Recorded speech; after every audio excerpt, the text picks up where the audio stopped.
I find it's hard to be wild these days. Everything seems to be either cheap or cookie cutter. Most of the time, we have companies rebranding something and adding a digit more value and calling it superior. Not today. Today I present the very first taper hole saw demonstration. It's been designed with purpose, it's born from pain, it's made with heart, and it's engineered for repeat performance and safety.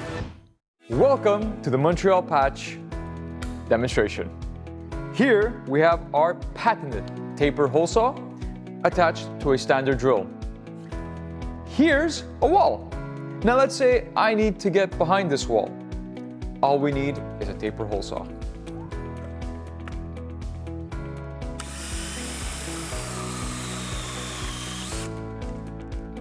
Now, as you see, most of the dust was captured, and I still have my existing material with me. Now here comes the safety part, all the captured dust.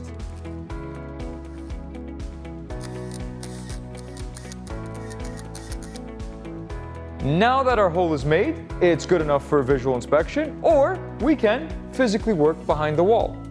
Once completed, now comes the best part, the patching. Here we have our plaster, and we have our existing material.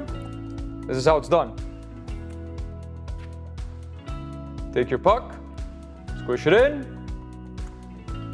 1, 2, 3, and you clean it up. Same procedure goes for the ceiling. Here's how it's done.